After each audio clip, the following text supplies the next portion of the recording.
Hello, everyone. Here is our lecture on the five pillars of Islam.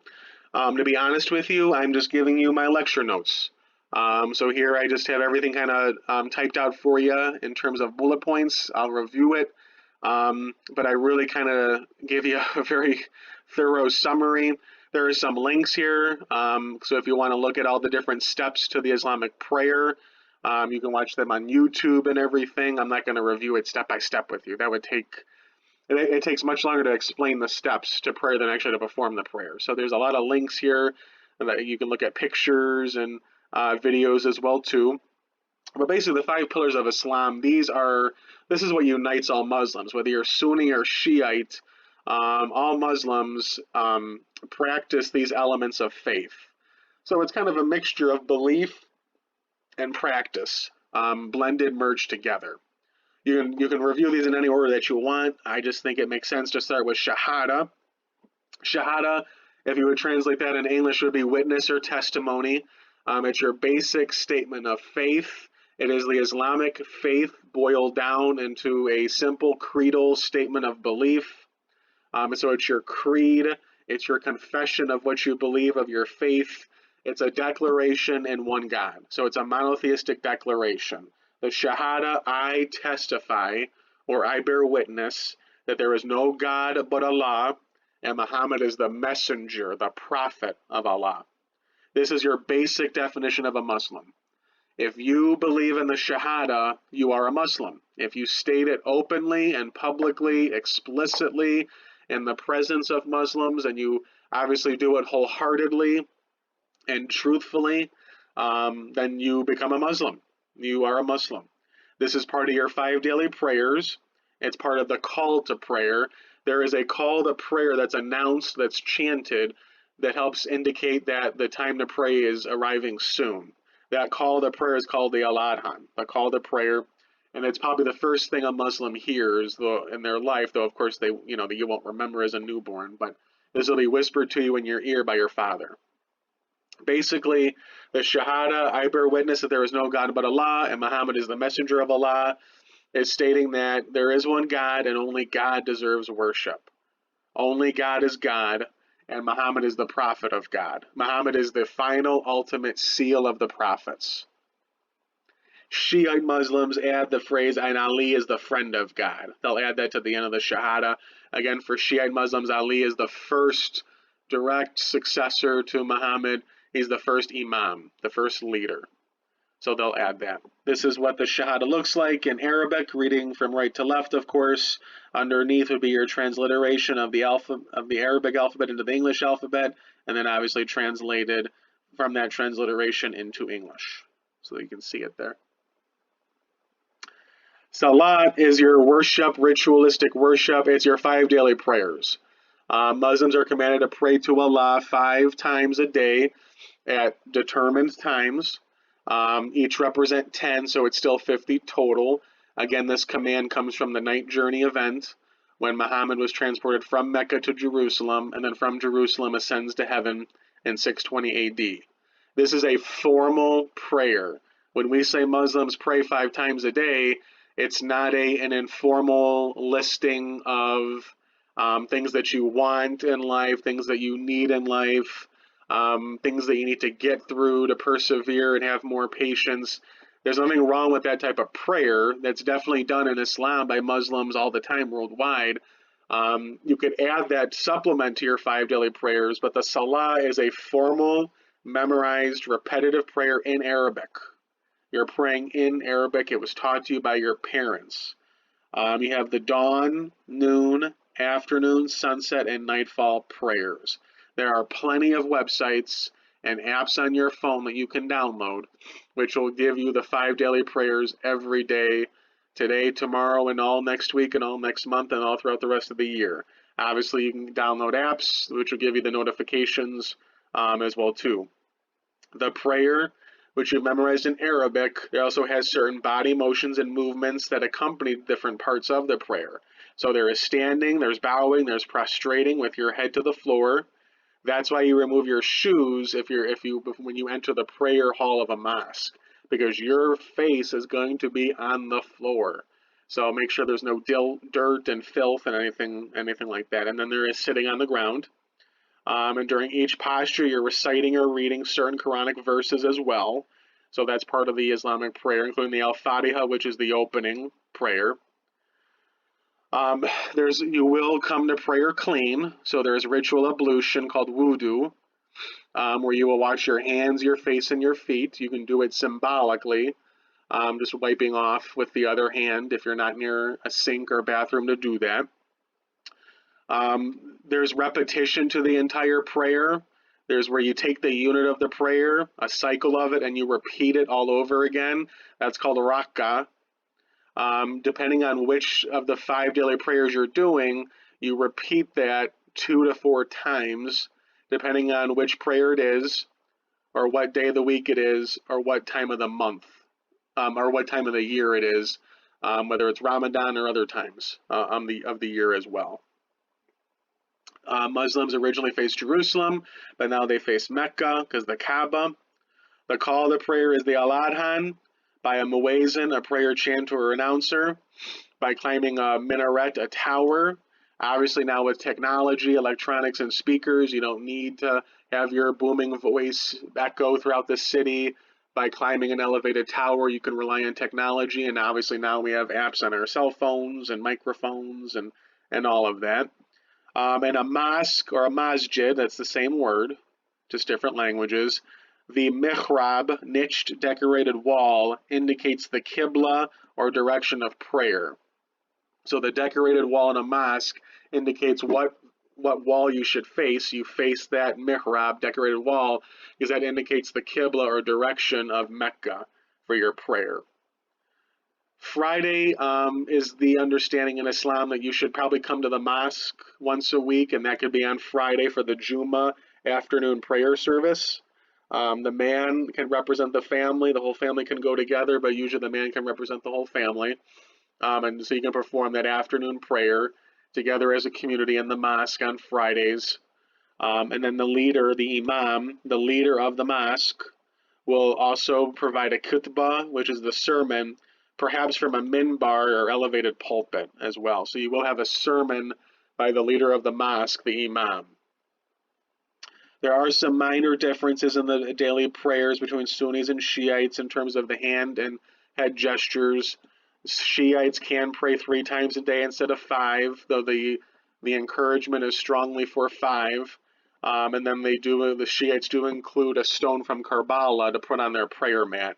Karbala is a holy city for Shiites. It's the city where where Hussein was martyred and killed in 680 AD. The prayer rug is if you don't have to have a prayer rug. You don't need it if you're at the mosque, really. But if you're praying in your home, you can put a rug down because you're going to be putting your face to the floor at certain times for prayer. So, so I guess that's a basic point that I should state too. You can pray wherever, just so long as you're not near dirt, too much dirt, filth, waste, right? Human excrement or animal excrement. So you can pray outside, inside, a classroom, living room, basement, airport, hotel lobby. If you have physical ailments which restrict your body movement, you can pray laying in bed. You can pray sitting down. You could pray, you don't have to go through all the body motions if you can't physically do that as well too. If you're praying in a mosque or in a group, you line up shoulder to shoulder. You don't go to an empty row. So the carpet on the mosque floor will be patterned as such in a certain way so you know how to line up and have enough space between you and the row in front of you and the row behind you because of this picture right here. So you have enough space to do these body motions. The carpet will be patterned and rowed in such a way to help indicate that. So, but you line up shoulder to shoulder, whether you know the person or not. You line up right to that opening on that next person in that next available row. No space. No space. In a mosque in a public prayer, the sexes are separated, with the men up front and the women behind them, or the women are in a whole other area, like an elevated balcony. The reason why is because of modesty, and I think this picture explains it well enough. You do not want the women intermixed with the men. You don't want the women in front of the men. You want the men up front and the women behind them, out of modesty and protection concerns for women themselves. When you're praying at home, with your family, you don't need those modesty concerns, so the sexes don't separate. They don't separate at all. So here are some different links so you can hear the Al Adhan, the call to prayer, which is actually quite beautiful. And then your in English and in Arabic, you can see the prayer there as well. And then the exact time to pray on these links. And then there's an app you can download as well too. The zakat, the zakat is basically purification or outgrowth. Basically, it's charity. Give me 1 second here. I'll be right back.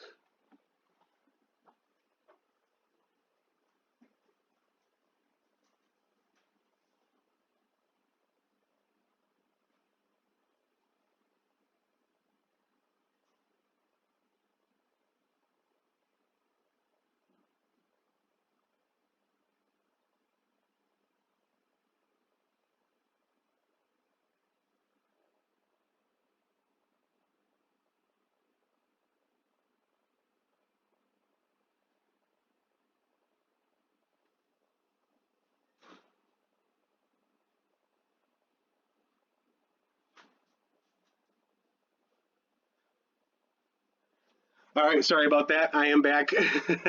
All right, so zakat is purification or outgrowth, would be a literal translation from the Arabic into English. Basically, and like thing like agriculture and horticulture, you need to prune, you need to cut back, you need to trim, you need to weed, and that makes everything grow better, and that protects everything that you're growing. It'd be the same thing here with your wealth. You do need to cut back your wealth by giving it to others, and that purifies what you have. So it is an obligatory, systematic contribution, charitable contribution, donation of 1/40th or 2.5% of your wealth to the poor, the needy, the community. What's interesting is it does not need to go to a local mosque, and you can't double dip. You're supposed to help your family, so you can't fulfill your zakat requirement of charity, almsgiving, by helping pay for a child's tuition or a child, son or daughter, adult, helping pay for their parents' retirement home, monthly bills, things like that. You're automatically supposed to do that. If you said like this, that's what you mean by not double dipping. So 2.5%, 1/40th may sound rather small, especially if you know that Christians, in comparison, are commanded to tithe or give a tenth. Tithing is tenth. Obviously, that's 4 times smaller or 4 times larger, right, from a Christian perspective, or 4 times smaller for Muslims, right? So, but realize that a Christian tithe is calculated up against just like the income, just someone's income, whereas the Muslim zakat is calculated up against something much larger, not just one's income, but one's wealth. So that includes, there's laws about this. It's all systematically planned out. So there's laws that oversee this and help you determine this. And again, here's a calculator for you to help determine your zakat. But it's not just your income. It's also your possessions as well too. So that kind of equalizes it there if you're comparing this to other religions. So chapter 9 of the Quran does list 8 categories where you should give your zakat to. And so it doesn't have to go to a local mosque. Some Islamic countries, though not all, the government oversees this for you, knows your income, knows your wealth, with all your different dividends and investments and things like that. So they institute a zakat tax on you already. You can actually help someone pay for their hajj, and which is their pilgrimage to Mecca, which could be thousands of dollars, and that'll fulfill your zakat. There's also that as well too. And there's other teachings on zakat that I quoted there in the Quran there for you, if you want to look at those. Sawm is fasting. It's the fasting, abstaining during a month in the Islamic calendar. That Islamic calendar, that actual month is called Ramadan. So you've heard of Ramadan before. It doesn't mean fast. It's the actual name of the month during which Muslims do fast. It's the ninth month in the Islamic lunar calendar.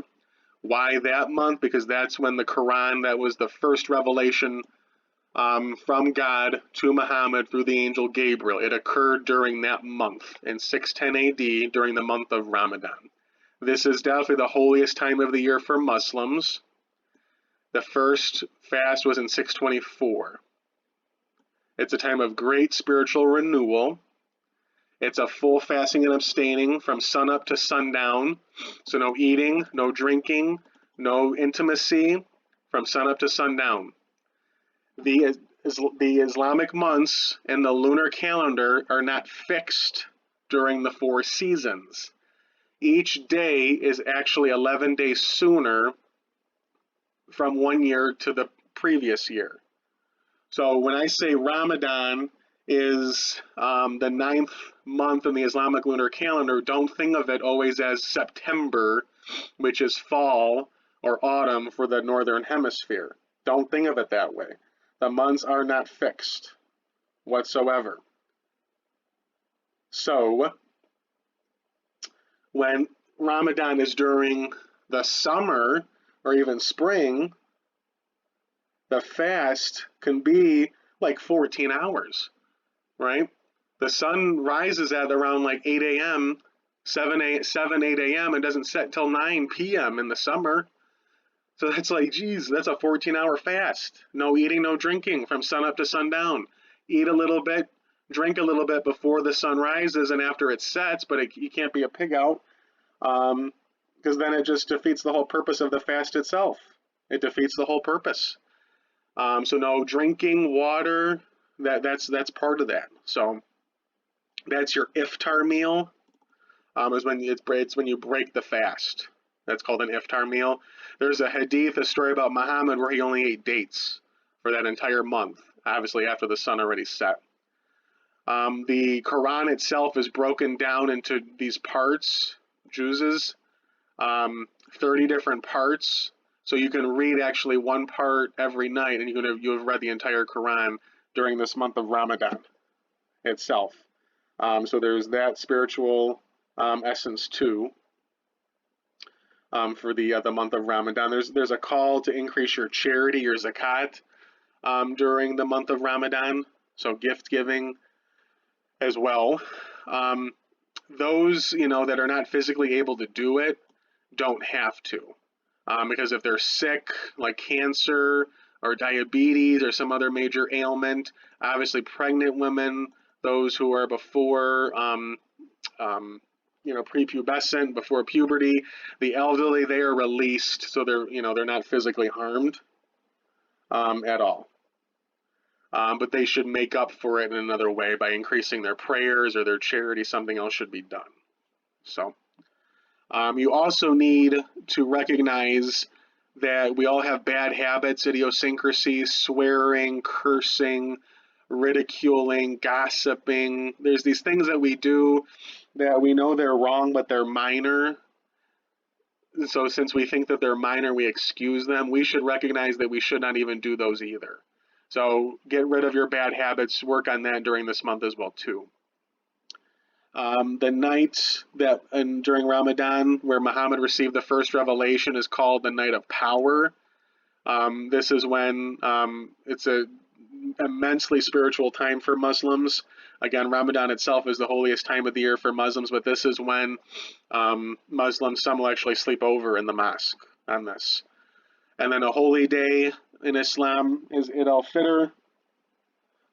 This is when the Ramadan is over, and you can break that with a full celebration, a very joyous celebration with a major iftar meal in a community sense. So the mosque will be packed with people. It's a very party atmosphere, joyous feast with family and friends. Here's a website with Ramadan recipes. And then an international view of different iftar meals throughout the world. Blessings during Ramadan. Ramadan Mubarak. Blessings during Ramadan. And then the Hajj. Some of you probably heard of this pillar before. This is the pilgrimage to Mecca. All Muslims, once financially and physically able to do so, are commanded to visit the city of Mecca once in their lifetimes, but during the actual time period of Hajj itself. That's during the month of Hajj, the 12th month on the Islamic lunar calendar. Going to Mecca to visit holy sites, that's called an Umrah. That does not fulfill your Hajj requirement, though. You'll be there to fulfill your Hajj requirement for at least 5 days. This is definitely the most visible sign of unity in Islam. This is when Muslims from all throughout the world, whether it's Detroit or Brazil, Portugal, Nigeria, Australia, Russia, China, will all come together at the same time in the same place in Mecca. It's usually 2 to 3 million annually. Um, this is all overseen by the Saudi government because Mecca is in Saudi Arabia. It's overseen by the Saudi government, which usually focuses on approving 1,000 passports per 1 million Muslims per Islamic country, per country from where they're coming, to make it fair and equitable. So it's a very diverse atmosphere of people. You'll go to basically the Kaaba and the surrounding mosque area, fortified by Abraham and Ishmael. That's where you're performing your 5 daily prayers. So you'll actually see the Kaaba with all 3 million other people with you on the Hajj. And all Muslims throughout the world are facing the Kaaba from their areas of origin, and all that spiritual energy is flowing throughout the globe coming to you while you're fulfilling the Hajj itself. You'll run up and you'll walk around it 7 times. And then you'll run up 2 sand dunes out in the desert, just as Hagar did, yelling out to God to protect them, to give them shelter as her body was shutting down because she was dehydrated in the Meccan sun, having nothing to feed Ishmael. And that's when finally, after the 7th time, the angel Gabriel descended, tapped his wings on the ground, and that's where Hagar ran and dug and dug and dug, and she discovered a well, thanks to God's providence. And you will drink from that well still to this day. That well is still there, the Zamzam well. You'll sleep outside, regardless how rich or how poor you are. You will stone pillars of salt. Years later, Abraham is commanded by God to sacrifice his son Ishmael as a test of faith.